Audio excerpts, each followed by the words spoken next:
It's cold read time. I am going to look at somebody's pitch deck that I have never seen before and attempt to use my 15 or so years of experience of investing and fundraising to share everything a good investor or VC would think when they see this deck for the first time, but never ever tell you. So many times we all send pitch decks to investors or to potential advisors or whoever, it doesn't really matter. And probably 70 to 80% of the time, we either never hear back or they reply, not a fit, you're too early. But what does that even mean? Something has spooked them or they've had a reason to put it down. So let's begin. Personal Fav.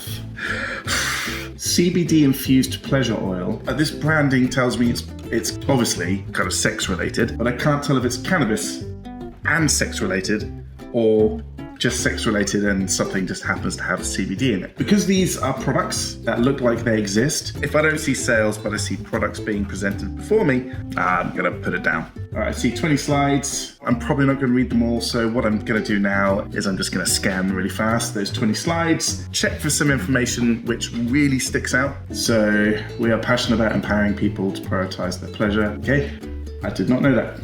I'm not gonna look at that. Our founders had a dream to make a sex-positive space that feels safe and pleasure-driven. Okay, prove it.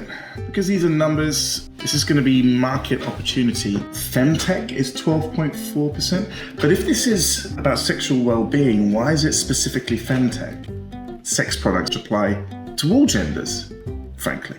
Okay, it's founded by women. I get that. And because it's a sex product, it's leaning into femtech. The sexual well-being market isn't a subset of femtech at all. It's something else. Some would even say leisure or reproductive health. Credibility knocked, but it's interesting, so I'm going to keep going. Personal Fav, I'm not going to read that. Meat wet, okay, cool. How we look, okay, this is a pitch deck, not a fucking brand style guide.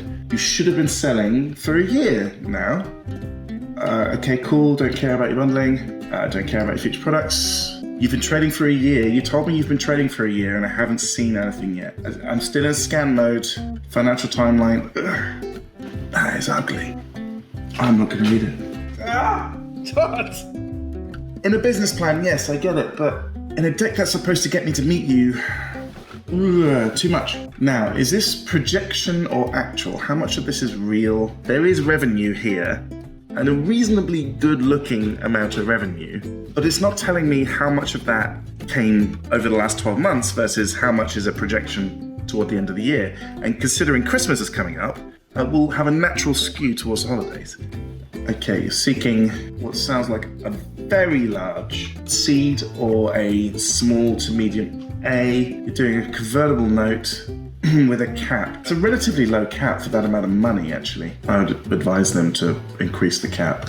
Okay, now, that revenue number's intrigued me because I like these kind of products because they're taboo-esque, which means that not enough people are taking it seriously. If you find founders that are taking it seriously and they're incredibly credible, then it could be an exciting opportunity. I want to know who the founders are and I want to know if those revenue numbers are real. And if I can't get that from this deck, I'm not going to reply. Even though I really don't like this deck. But if I can get that information, I'd probably reach out and ask for a meeting. But then in the meeting, tell them not to show me the deck. I don't care about your deck. Let's just have a conversation. All right.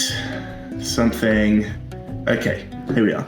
Honest company. Okay, customer experience, retention, marketing, people operations, crisis management.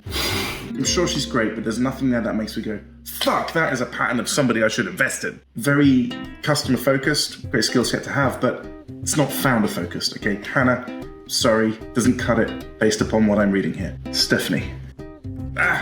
Same problem. There's nothing there that makes me go, wow, you know how to start things, which are really hard.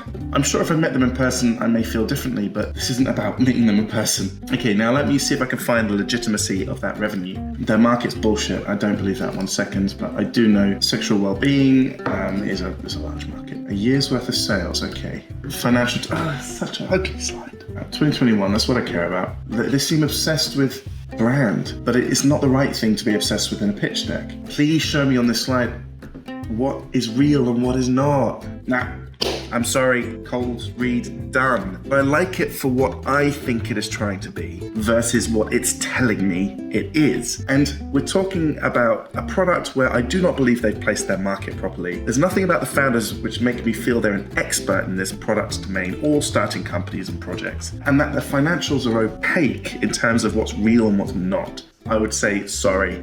I probably would reply, and if I reply, I'd probably say, you look a little bit too early, keep me up to date. That's my cold read.